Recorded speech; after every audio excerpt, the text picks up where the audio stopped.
Les damos la bienvenida a la conferencia técnico-comercial HVAC en los tiempos del COVID-19, preparando los sistemas HVAC de los edificios para el retorno en forma segura, liderada por la empresa Trane. Es dedicada a ofrecer equipos de ventilación y refrigeración con presencia en Colombia y a nivel global. Antes de iniciar la sesión, les agradecemos a las personas que nos acompañan a esta hora del día por su disposición para participar en este tipo de espacios diseñados especialmente para ustedes. Adicional, les sugerimos tener en cuenta que las dudas e inquietudes serán atendidas directamente desde el chat habilitado de YouTube por el personal designado por la empresa anfitriona. A continuación, le damos la bienvenida al ingeniero Jorge Antonio Ordóñez. Él es ingeniero mecánico de la Universidad de Tennessee y actualmente ocupa el cargo de líder de sistemas y aplicaciones para Latinoamérica en Trane. Ingeniero, bienvenido. Muchas gracias a todos por asistir el día de hoy y el tiempo que nos han dedicado para esta charla.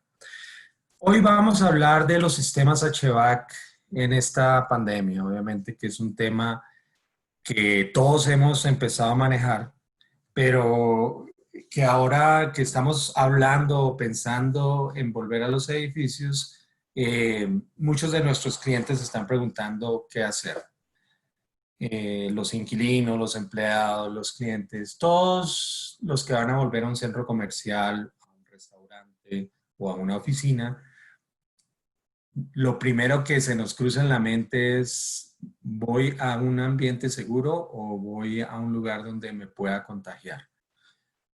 A pesar de que pueda venir una vacuna o un tratamiento en el futuro, de todas maneras, este virus va a seguir con nosotros. Y cuando los clientes o los empleados de nuestras empresas vuelvan a sus instalaciones, deberían percibir un esfuerzo de la empresa o del proveedor o de quien sea para que se sientan más seguros en un ambiente y que haya como unas medidas claras en términos de seguridad.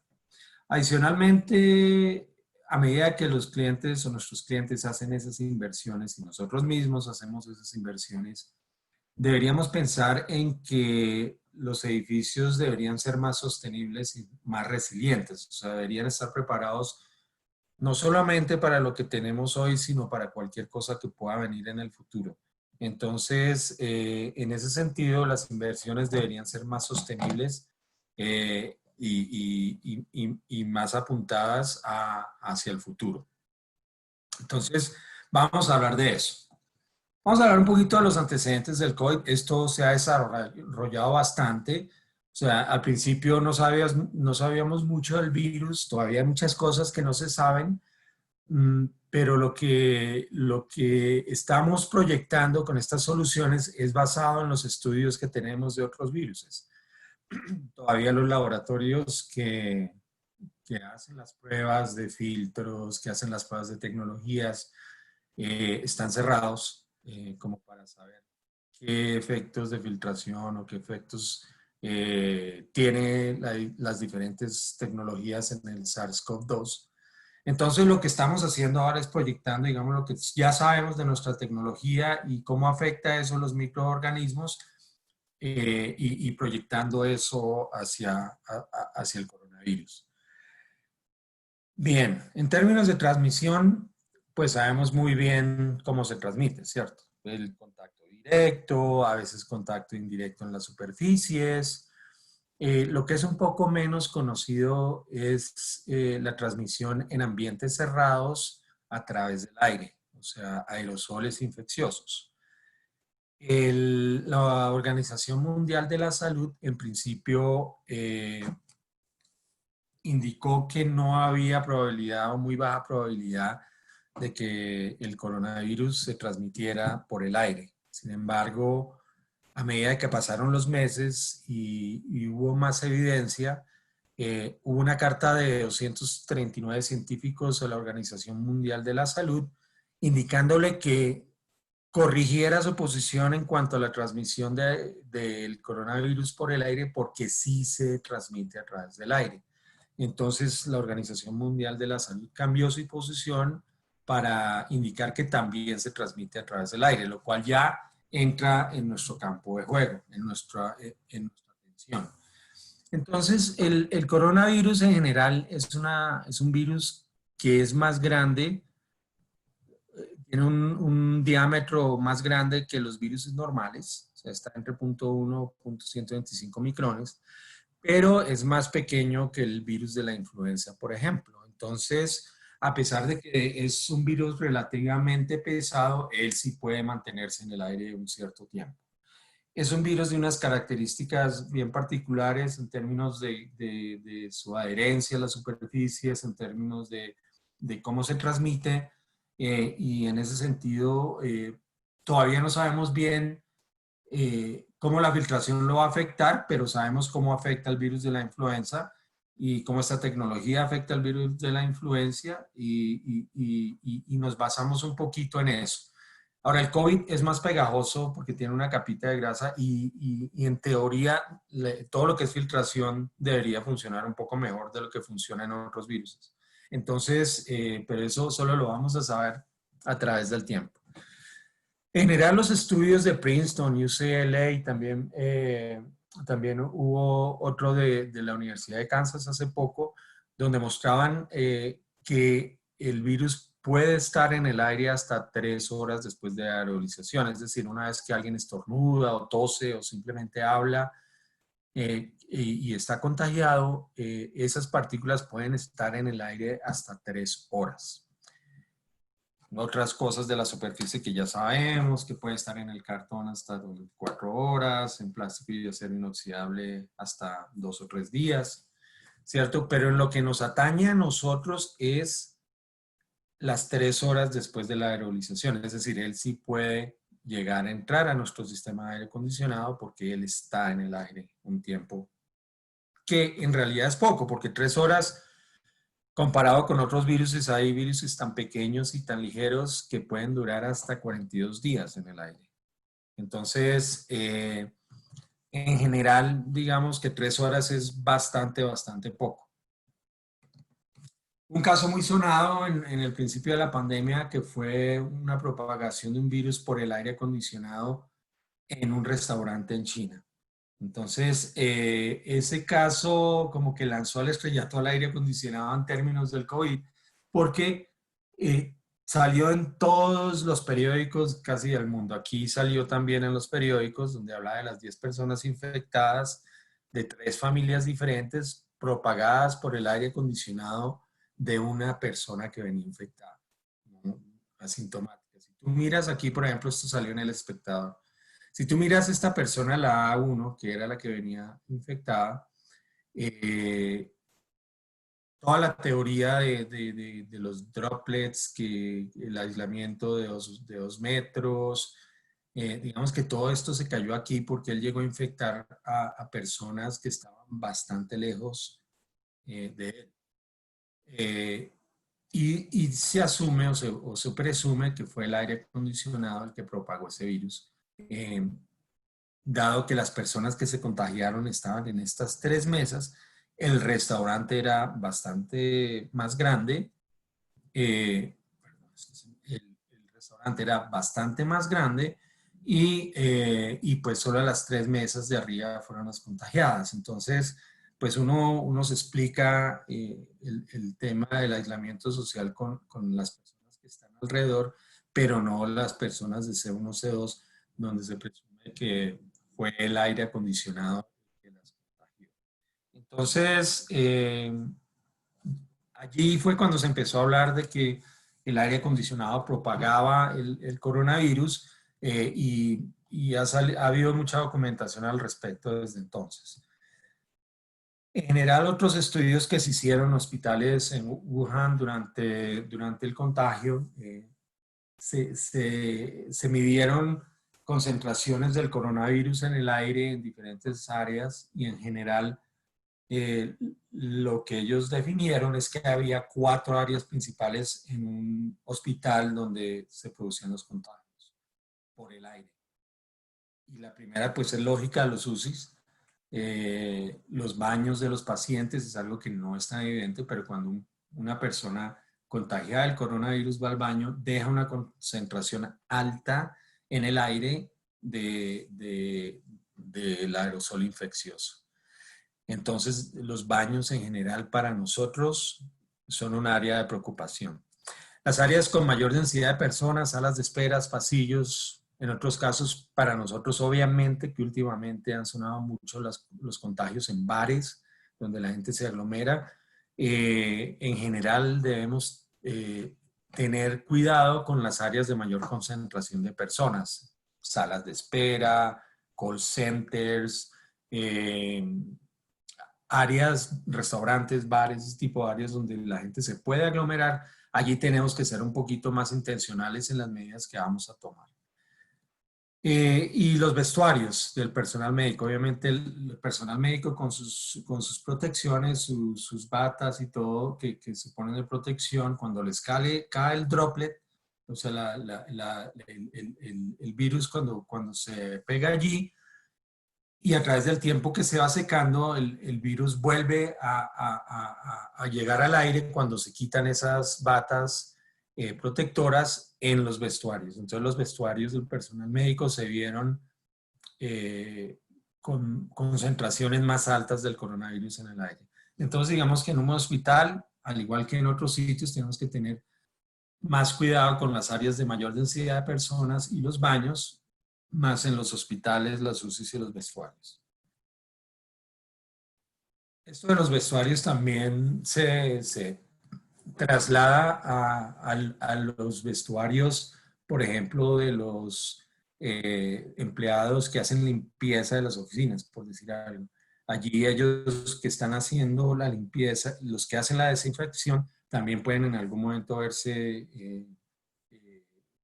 ver que esos droplets le caen a sus vestidos y que cuando van a los vestuarios, entonces al cambiarse también pueden volver al aire. Entonces allí también tenemos que tener más cuidado en todos los vestuarios de todo tipo de personal de limpieza. Bien, entonces hablando un poquito de las recomendaciones, la CDC pues en realidad habla poco en sus documentos del aire acondicionado. Ellos se han dedicado mucho más a la transmisión directa e indirecta en superficies y en contacto personal. Entonces, ellos hablan mucho de eso. En realidad hablan muy poco del aire acondicionado, excepto del aire exterior, ¿cierto? OSHA, que es como el Ministerio de Trabajo de Estados Unidos, habla un poquito más en detalle, pero poco del aire acondicionado en términos de seguridad, en términos de filtros, tasas de ventilación más altas, barreras físicas, como sí, plásticos para atender a los proveedores, cosas así. Ventilación especializada con presión negativa para las UCIs, pero en general también hablan muy someramente de lo que toca hacer con el aire acondicionado. Hay un documento del cual nosotros debemos hacer un estudio juicioso. Se trata del ASHRAE Position Document on Infectious Aerosols, o sea, el documento, la posición de ASHRAE en aerosoles infecciosos. Y allí, ese documento, que es de unas 40 páginas, pero en realidad digamos que la lectura es unas 21 páginas porque el resto son referencias, habla en detalle de cuál es la situación y cuáles son las medidas que debemos tomar en el aire acondicionado para el control de aerosoles infecciosos.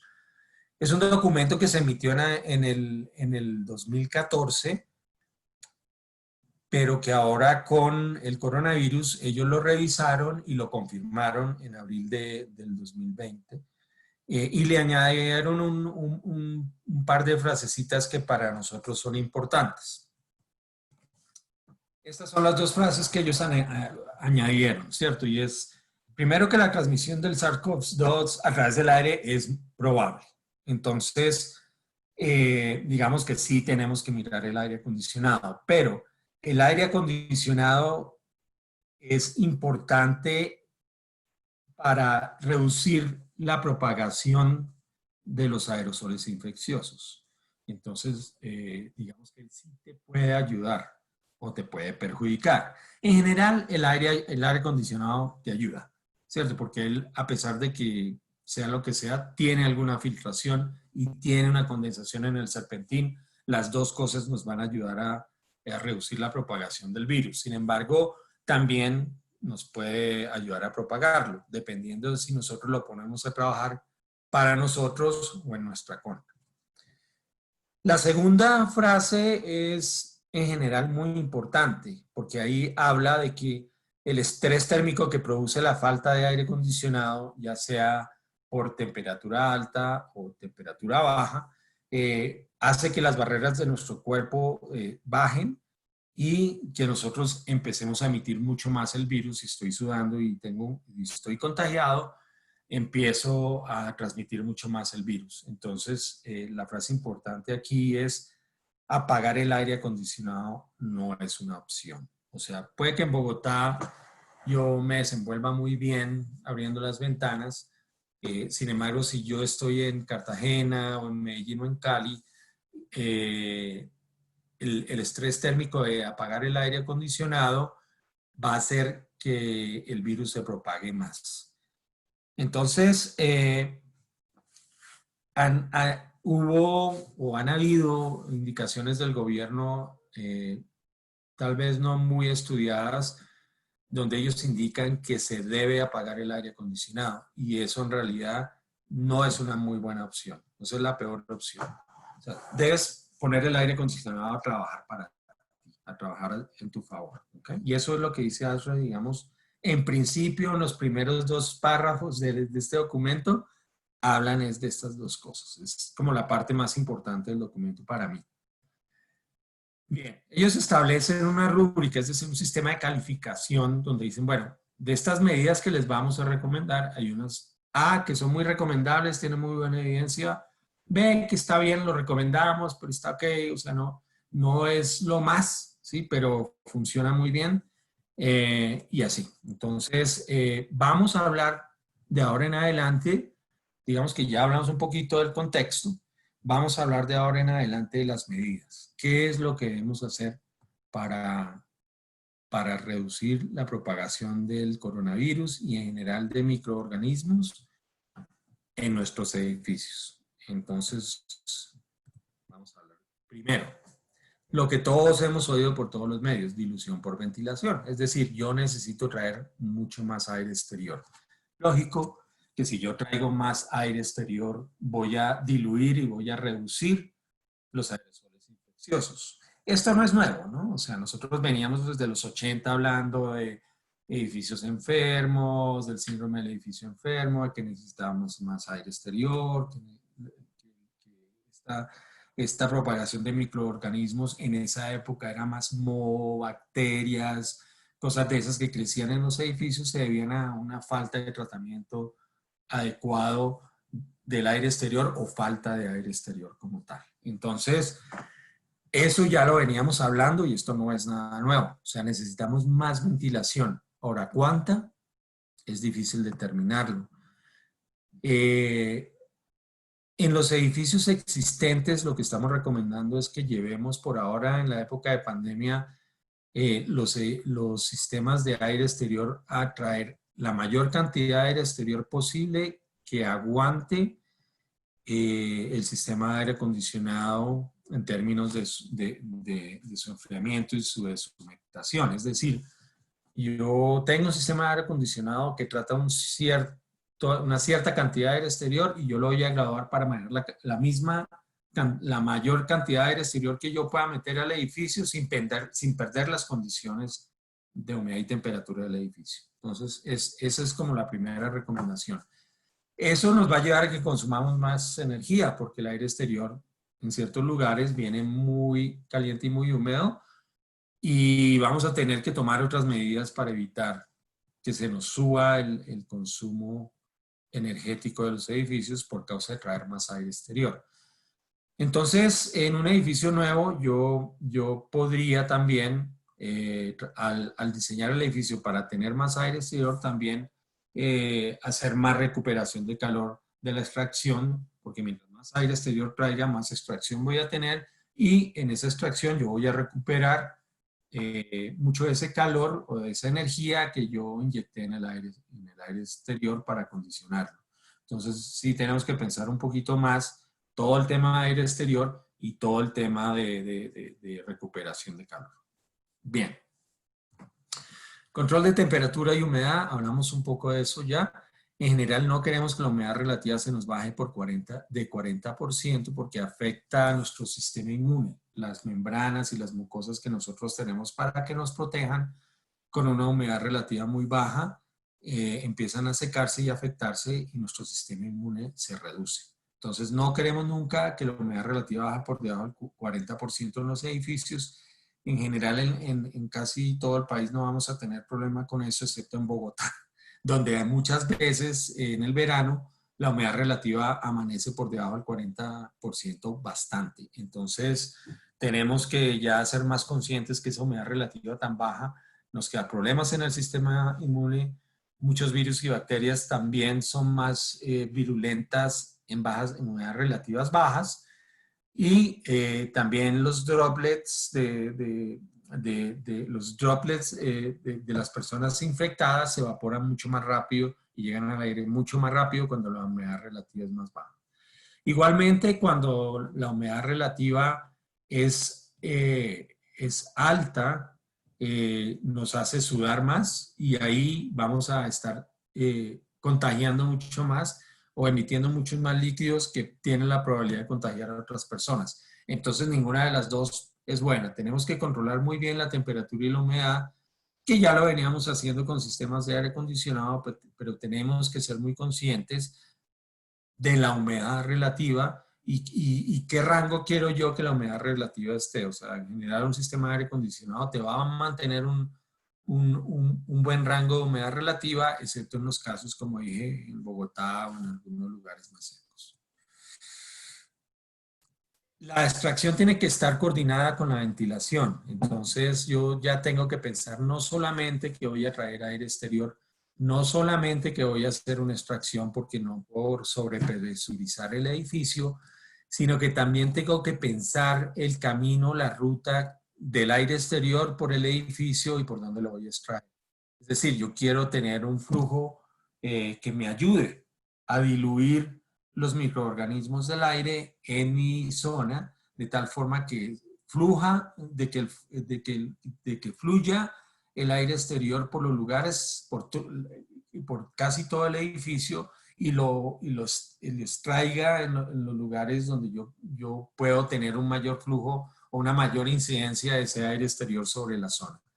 Tengo que pensarlo ya mucho mejor y en términos de edificios nuevos, ese concepto ya lo tenemos que volver a tomar y es mi aire exterior tiene que barrer los microorganismos del aire. Filtración, bueno, y estos son los de evidencia B, es decir, yo tengo buena evidencia de que eso funciona. Ahora los que son muy recomendados y hay muy buena evidencia de que funcionan. Filtración central. Todos sabemos eso, ¿cierto? Vamos a hablar de la filtración un poquito más adelante y de qué se trata de eso, pero en general una buena filtración es una medida que contrarresta o que reduce muy bien los microorganismos. Filtración local. Muchas veces tenemos sistemas de aire acondicionado como puede ser mini splits o ERF, donde no podemos fácilmente entrar a cambiar una filtración. Vamos a pensar en una filtración local, es decir, traer ya sea una filtración portátil o algún tema de filtración que no sea parte del sistema de aire acondicionado instalado. UVs.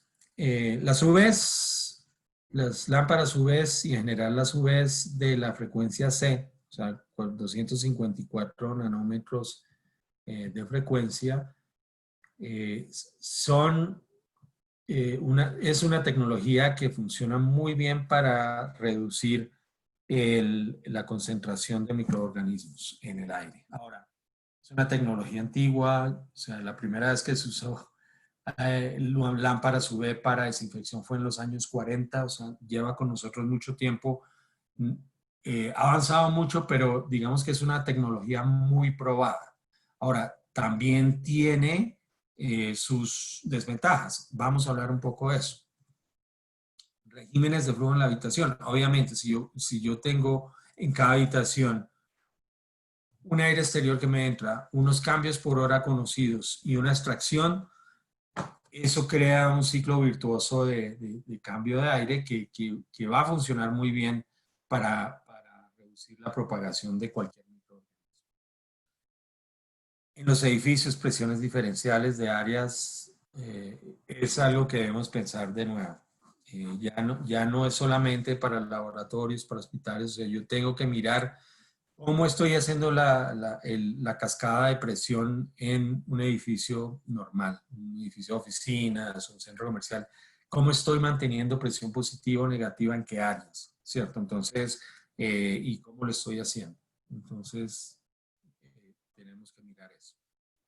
En el documento hay varias conclusiones, o sea, focos de atención para edificios de atención médica, como lo que ya hablamos, mantener la temperatura, humedad, extracción de baños, aire limpio a los profesionales de salud en sus vestuarios, cosas muy básicas, usar UVs, ¿cierto? Aumentarle el aire exterior, todo eso es muy lógico. Y para edificios normales, pues lo mismo, lo que ya hemos hablado, filtración, ventilación de aire exterior, UVs y mantener la temperatura y la humedad entre 40 y 60%.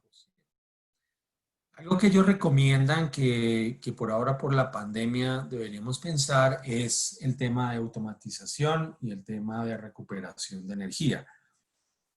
Si yo tengo una secuencia en mi sistema de automatización que dicta control de ventilación por demanda, es decir, yo voy a controlar la cantidad de aire exterior que dentro del edificio de acuerdo a los ocupantes que tengo en ese momento, esa secuencia la debo deshabilitar mientras estamos en este periodo de pandemia. Es decir, yo quiero traer la mayor cantidad de aire exterior y no limitarlo al número de personas que yo tengo allí.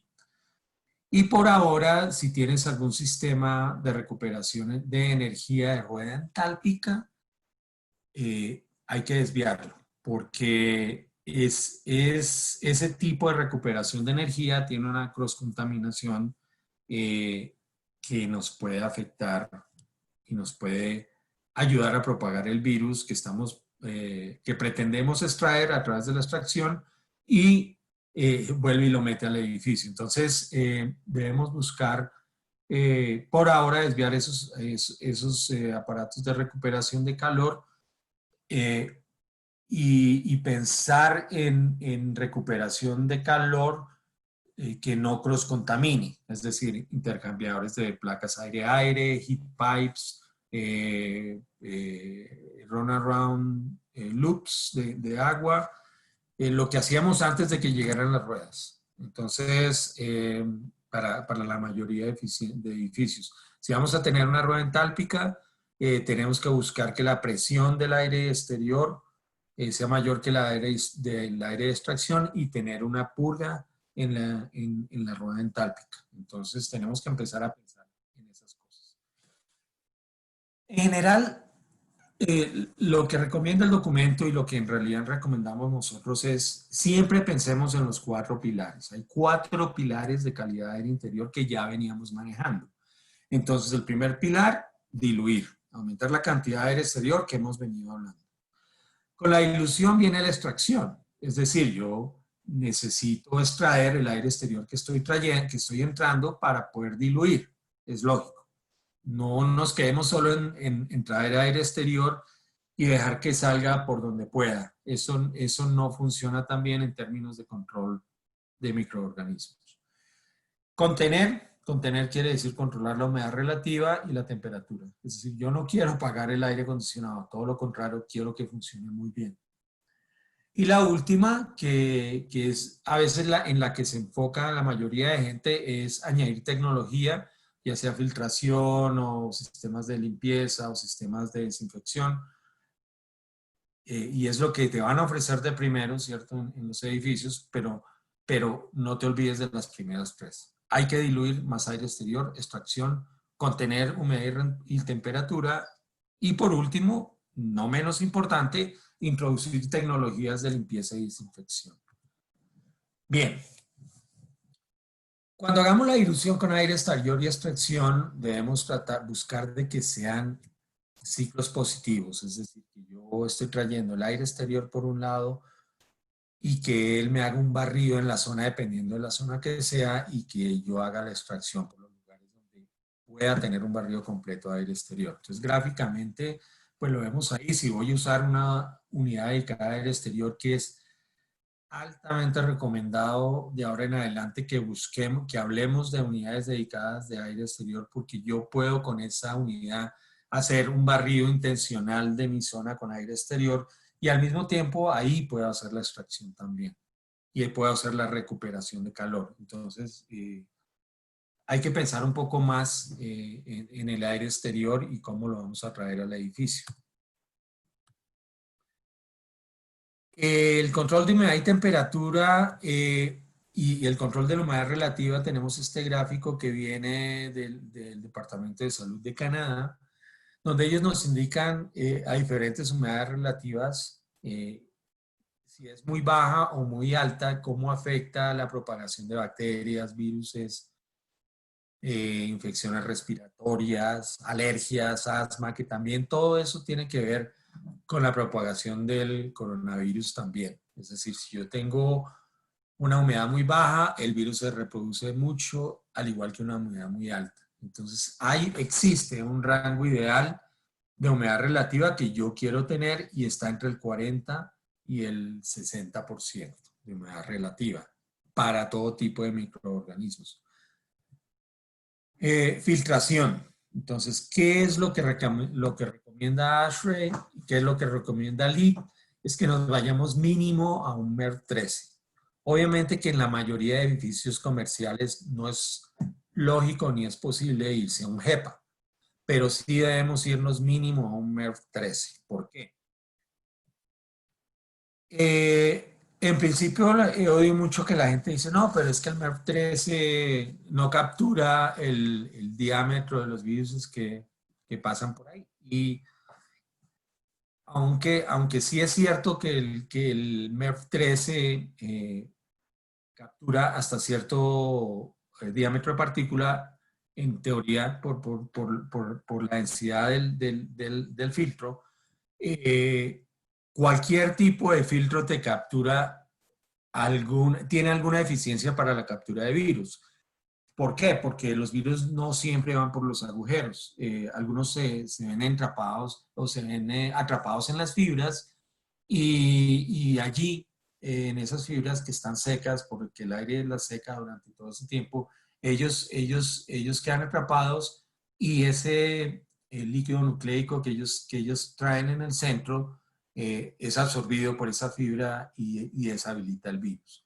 Entonces, a medida que yo tengo mayor densidad de filtración, obviamente que capturo más. Pero, por ejemplo, esta prueba que se hizo con el virus de la influenza, con una prueba que se llama, es una simulación de la influenza que se llama la prueba biológica MS2, que es una infusión de virus que simulan para simular el virus de la influenza. Captura con MERV-13 hasta 46%, ¿cierto? Entonces, la diferencia de precio entre un MERV-8 y un MERV-13 es muy poca.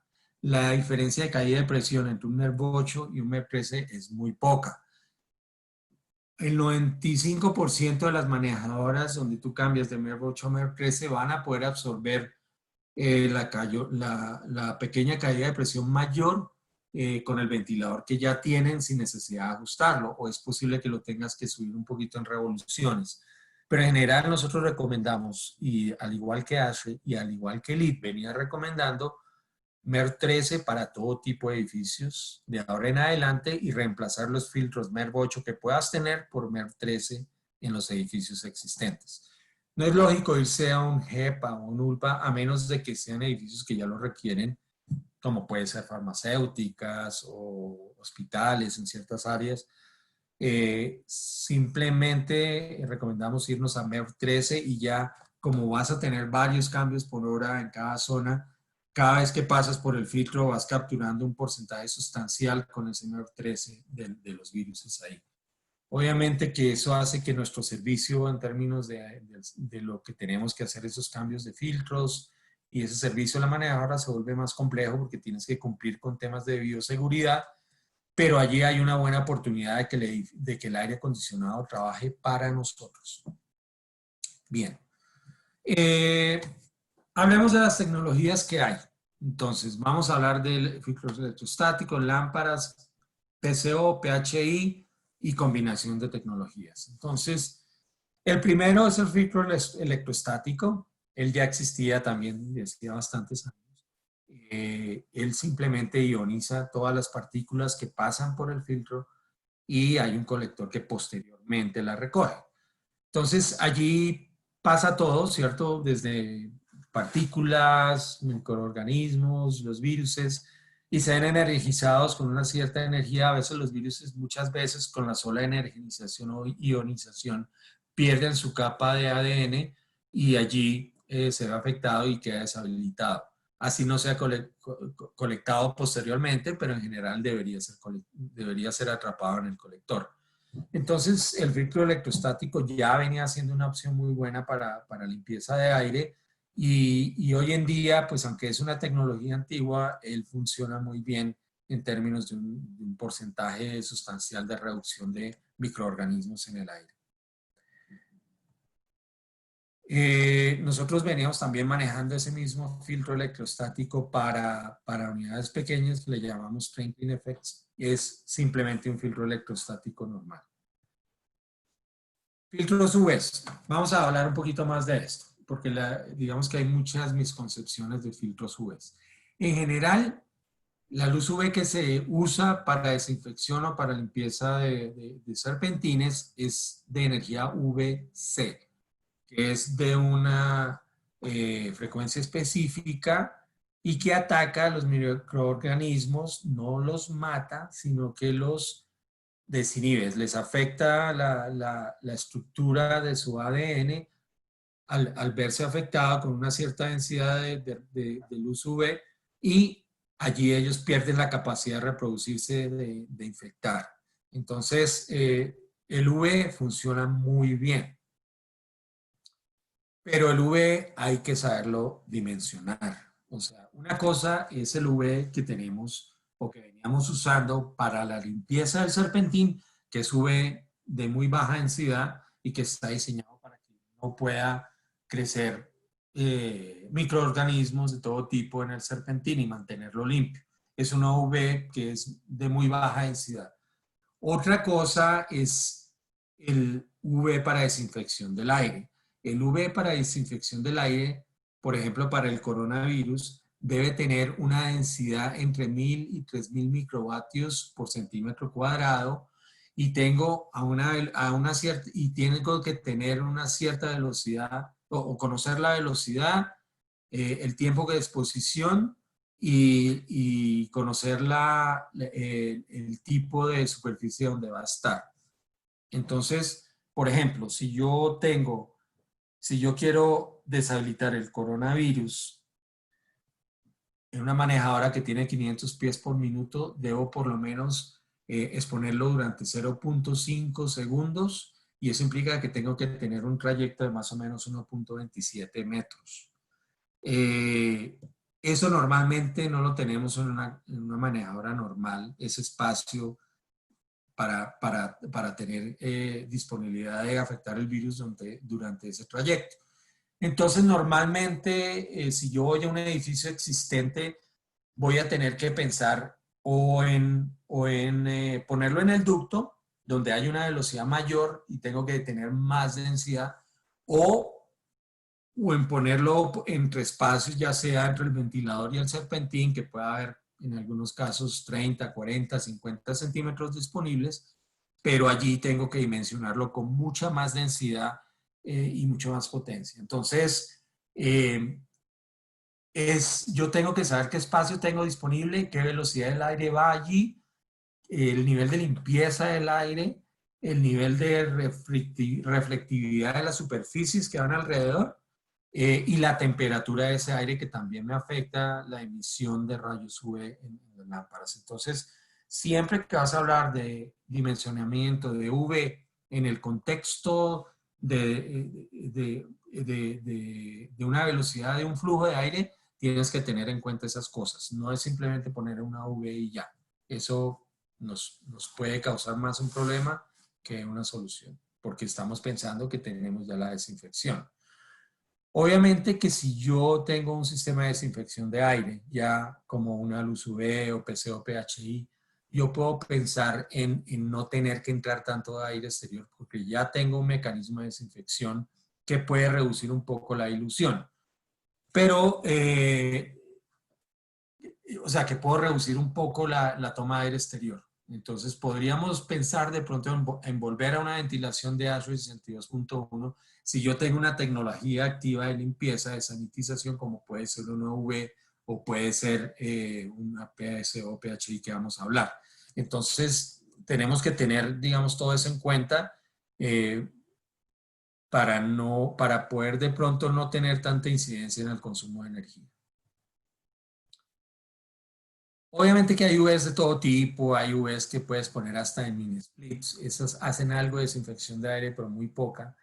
Hay estaciones de flujo completas de UV diseñadas para cada manejador específica, tú le mandas las dimensiones y ellos te dimensionan una estación de UV específica para cada cosa. Entonces, digamos que hay muchos diferentes tipos de estaciones o de lámparas UV dispuestas en diferentes formas. Por ejemplo, hay una que se pone en Upper Room para desinfectar salas de cirugía. Hay unos que se operan cuando no hay gente porque la UV te causa bastante daño. Y hay otras que pueden estar prendidas pero apuntadas hacia arriba para desinfectar los microorganismos cuando pasen por allí en camino al retorno del aire acondicionado. Entonces, hay muchas formas de utilizar UVs, pero en general para nosotros lo que estamos hablando ahora es desinfección del aire y tienes que tener un dimensionamiento para eso. Vamos a hablar de lo que nosotros llamamos tecnologías activas, es decir, tecnologías que van a la zona a desinfectar en la zona. Una es PCO, que es un photocatalytic oxidation, que es oxidación fotocatalítica, y la otra es fotohidroionización. Es decir, yo estoy generando ya sea radicales de hidróxido o iones o peróxido de hidrógeno. Y son concentraciones muy bajas de iones o de peróxido de hidrógeno que van y atacan todo lo que tenga una cadena de carbono en su estructura y esos son viruses, microorganismos, moho, componentes orgánicos volátiles, o sea, olores, todo eso, estos tipos de iones o peróxido de hidrógeno en el aire los atacan y los reducen en un alto porcentaje, hasta un 99.4% pueden llegar a reducir virus y bacterias. En general, usan una lámpara UV que pega sobre un material específico, ya sea de titanio o otros tipos de materiales para crear sus iones o su peróxido de hidrógeno y así al producirlo llega al aire y se propaga por todo el edificio. ¿Qué es lo que buscas hacer ahí? Es generar ese tipo de iones o de peróxido de hidrógeno, sanitizar el ducto y allí entrar al sitio, a la zona y empezar a desinfectar la zona también y finalmente volver a la manejadora y también sanitizar todo lo que es filtros serpentines dentro de la manejadora. O sea, lo que estamos haciendo ahí es un ciclo virtuoso de mantener desde toda la zona, el ducto y la manejadora limpia y sanitizada con este tipo de iones o de peróxido de hidrógeno. Él funciona sobre todo virus, bacterias, olores, hasta humo, lo reducen un gran porcentaje. Entonces, digamos que estas son ya tecnologías mucho más activas que se insertan en edificios existentes o en proyectos de edificios nuevos. Hay otra tecnología que se llama REME-HALO, que es un PHI, un fotohidroionizador que además magnetiza las partículas y las aglomera para no solamente sanitizar el ambiente, sino también empezar a crear un ambiente mucho más limpio en términos de filtración y convierte tus filtros MERV 13 ya en MERV 15 o MERV 16. O sea, hace que los filtros sean más efectivos. Y está la combinación de tecnologías, es decir, por ejemplo, aquí lo que nosotros llamamos el Clean Catalytic Air Cleaning System combina el MERV 13, ¿cierto? Filtración, que es pasiva, una UV desinfección del aire, ¿sí? donde matas todo lo que pasa por el aire, y un PCO, oxidación fotocatalítica, que genera radicales de hidróxido que van a la zona y sanitizan la zona. Entonces, digamos que también existe una combinación de tecnologías donde yo puedo usar las tres tecnologías para crear un ambiente mucho más limpio y mucho más seguro. Bien, cuando tú ya estás, ya por último vamos a mirar aquí entonces que las tecnologías calificadas en su efectividad, lo más básico son filtros MERV 1 a MERV 8, es decir, filtros normales, el filtro electrostático o recubrimientos de superficies, como esos recubrimientos que a veces le ponen a las manejadoras por dentro, que son antibacteriales. Pues digamos que esas son tres cosas que son como básicas en términos de control de microorganismos. Ya teniendo tecnologías un poco más efectivas, tienes un filtro mecánico ya entre MERV 9 y MERV 13, en general MERV 16, que puede funcionar muy bien. La irradiación UV, que es una tecnología comprobada, pero que también tiene un consumo energético mucho más alto, y tiene la desventaja de que tiene que esperar a que las cosas pasen por la manejadora. Lo mismo que la ionización, generadores de ozono, que en realidad nosotros no recomendamos mucho, porque ellos, digamos que el ozono en el agua es muy bueno para desinfectar el agua y funciona muy bien.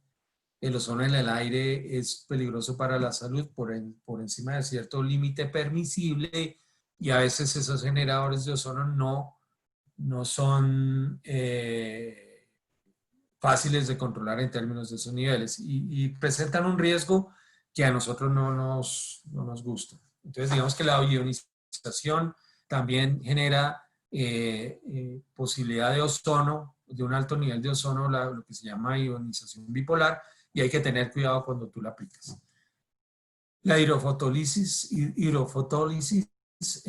o el PHI, la generación de peróxido de hidrógeno, también es una tecnología bastante efectiva.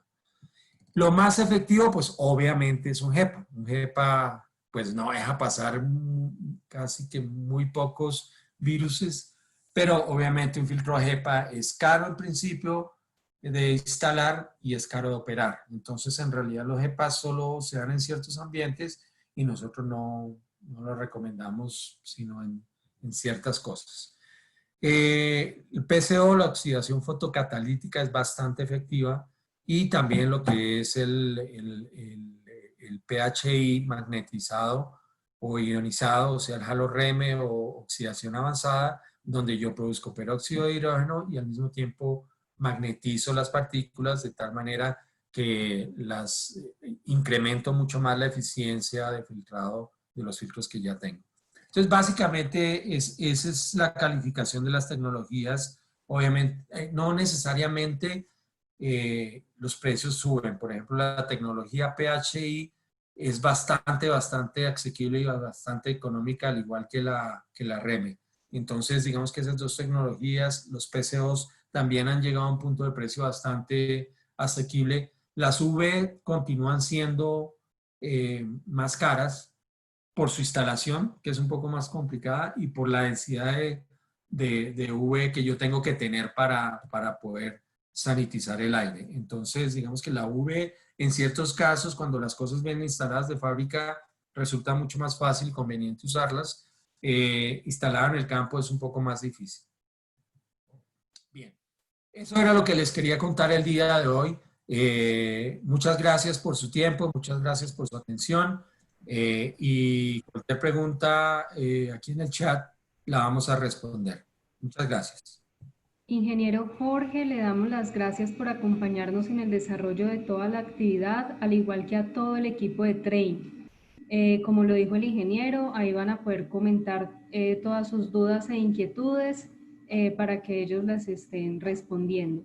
Antes de terminar, le recomendamos a nuestros espectadores visitar nuestra feria de ventilación, refrigeración y aire acondicionado, Expocaire Virtual 2020, que estará disponible desde el 11 al 15 de agosto con interacción real de las 10 de la mañana a las 7 p.m. con acceso 24/7.